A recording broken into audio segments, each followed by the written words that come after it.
রাতের দিন কত ঝামেলা আর কত কাজ থাকে সেই ব্লগটাই কিন্তু আজ আমার প্রিয় ভাই বোনের সাথে শেয়ার করব। আসসালামু আলাইকুম, কেমন আছেন সবাই? আশা করি আমার প্রিয় ভাই বোনেরা যে যেখানে বসে আমার ভিডিও দেখছেন, কাছে কিংবা দূরে, দেশে কিংবা দেশের বাইরে, সবাই সুস্থ আছেন এবং অনেক বেশি ভালো আছেন। বরাবরের মতো আবারও নতুন একটা ভিডিও নিয়ে হাজির হয়েছি। আশা করি আমার প্রিয় ভাই বোনের কাছে অনেক ভালো লাগবে আর শুরু থেকে শেষ পর্যন্ত অবশ্যই আমার ভিডিওটা দেখবেন। তো যেটা করেছি আমি প্রথমেই ডিপ ফ্রিজ থেকে দুধটা বের করে রেখেছি। আমি দুধ কিন্তু এইভাবে কোক 7 আপের বোতলে করে রেখে দিই। এখন এটাকে আমি পানির মধ্যে দিয়ে রাখবো। যখন এই বরফটা চলে যাবে তারপরে কিন্তু যত মিষ্টি আইটেম আছে আমি এই দুধটা দিয়ে রান্না করে নেব। আর এই তো হাঁড়ি পাতিলগুলো আমি একসাথে জড়ো করে রেখেছি। যেটা আমার প্রয়োজন হবে সেটা কিন্তু আমি একসাথে বের করে রেখেছিলাম। সকালে উঠে একদম প্রথমেই যেটা করেছি, গরুর মাংস ডিপে ছিল সেটাকে আমি বের করেছি। তারপর গরুর মাংসটা যখন নরম হয়ে গেছে, ভালো করে পরিষ্কার করে পানিটা ঝরিয়ে নিয়েছি। এখন সব রকম মসলা দিয়েই আমি মাংসটাকে ভালো করে মেরিনেট করে নেব। তো আমি সবসময় যেটা করি, মাংসটা আমি হাতেই সবসময় মাখিয়ে নিই, সেটা গরুর হোক বা মুরগির হোক। কিন্তু এখন যা দিচ্ছি এভাবে এই পরিমাণ কী দিতে হবে এটা কিন্তু আমি একটা বাবুর্চির কাছ থেকে নিয়েছিলাম রেসিপিটা।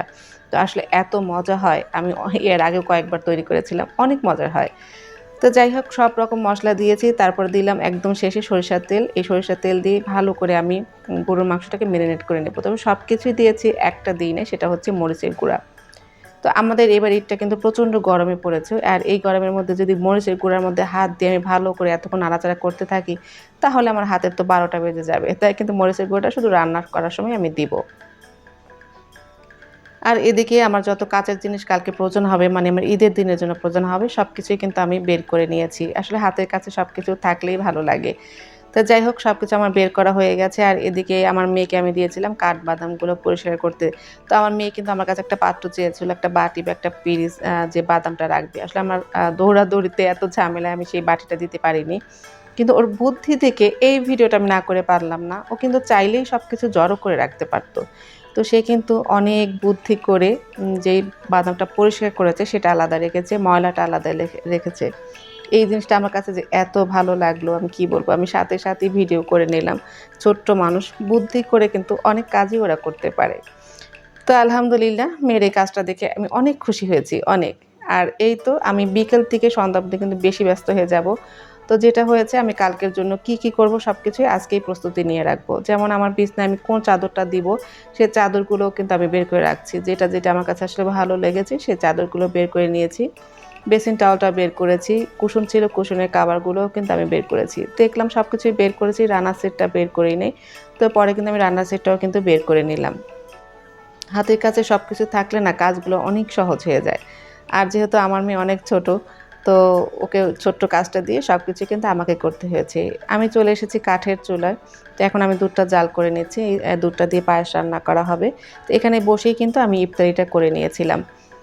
সন্ধ্যা হলেই আমরা যেটা করি সেই ছোটবেলার অভ্যাস, চাঁদ দেখতে বের হয়ে যাই। সবকিছু একদিকে, চাঁদ দেখব তার মজা একদিকে। তো যাই হোক চাঁদ কিন্তু উঠেছে, কিন্তু মানে মেঘের আড়ালে ঢেকে গেছে, দেখা যাচ্ছে না। তো অনেক ভাই বোনেরাই কিন্তু চাঁদের রাত মানে উদযাপন করছেন বা চাঁদ উঠেছে শুনেছেন, দেখেন নাই, তাই না? তো আমার সেই সব প্রিয় ভাই বোনের জন্য আজকের আমার এই ভিডিওটা করা, যারা সরাসরি দেখতে পারবেন আসলে চাঁদ কত সুন্দর লাগে। ঈদের চাঁদটা কিন্তু দেখতে মজাই আলাদা। তো যাই হোক সেই ছোটবেলার অভ্যাস, চাঁদ দেখলেই সালাম করতাম, আসসালামু আলাইকুম। কেন করতাম সেটা জানি না। হয়তো অন্য বাচ্চারা করতো, আমি শুনি আমিও সালাম দিতাম। কিন্তু তার অর্থ জানি না যে চাঁদ দেখলে সালাম দিতে হয় কেন? তো যাই হোক আমি একা দেখিনি, আমার সাথে মা আর আমার মেয়েটাও ছিল। আর এদিকে আমি গরুর মাংসটাও কিন্তু রান্না করে নিলাম। যে গরুর মাংসটাও সারাদিনের জন্য মেরিনেট করে রেখেছিলাম আরকি। চাঁদ-রাত যেটা ছাড়া আসলে মানে অসম্পূর্ণ আমার কাছে মনে হয় সেটা হচ্ছে বাজি। তো আমার ছেলেটা যা করলো বোনের সাথে এই বাজিটা জ্বালাতে সাহায্য করে দিল আরকি। আমার মেয়েটা তো আর জ্বালাতে পারে না। তবে বাজি এমন হতে হবে যে এই বাজির কোনো আওয়াজ যাতে করে না হয়। অন্য কাউকে মানে ডিস্টার্ব করাও কিন্তু ঠিক না। তো এই বাজিতে কোনো আওয়াজ নেই, জানি না বাজিটার নাম কি? এখন তো বাজির অনেক রকমের নাম আছে। তো নাম ছাড়াই আমি বলে দিলাম যে বাজিটা আসলে অনেক সুন্দর।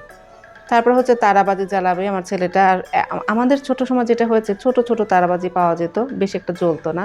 এখন দেখলাম সেই তারাবাজিটা বেশ বড় আকৃতিতে বের হয়েছে আর বিভিন্ন কালার বের হচ্ছে। দেখেও কিন্তু অনেক বেশি ভালো লাগলো। যাই হোক আমার মেয়ে কিন্তু অনেক খুশি। মেয়ের সাথে, সাথে আমিও জয়েন হয়ে গেলাম। আসলে ছোটবেলার কথাগুলো মনে পড়ে যায়। বড় হয়েছি তাতে কি হয়েছে? মানে শখ সেটা তো শখ, আহ্লাদ যেটা সেটা তো আর চলে যায় নাই।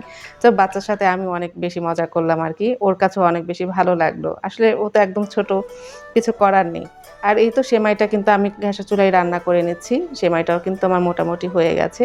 তারপরে সেমাই হয়ে গেলে আমি জর্দাটাও এখানে রান্না করে নেব। এই তো আমার ছোট্ট মেয়েটা হাতে মেহেদি পড়েছে। ওর বোন ওকে দিয়ে দিচ্ছে। আসলে মেহেদি ছাড়া তো চাঁদ রাত হয় না, তাই না? আমরা কিন্তু ছোটবেলায় বা আমার প্রিয় ভাই-বোনেরা যারা আছেন সবাই কিন্তু মেহেদি দিয়েছেন, তাই না? এখনো কিন্তু অনেক প্রিয়, প্রিয় ভাই-বোনেরা দেন, তাই না? কিন্তু আমি কিন্তু দিতে পারি না। আসলে আমাকে দেবার মতো কোনো মানুষ নেই বা কাজের ঝামেলায় দিতে পারি না। যাই হোক আমার মেয়েটা দিচ্ছে, ও কিন্তু অনেক খুশি। মেহেদি পড়তে অনেক বেশি পছন্দ করে আমার মেয়েটা। আর ওর বোনটা কিন্তু অনেক সুন্দরভাবে দিয়ে দিচ্ছে।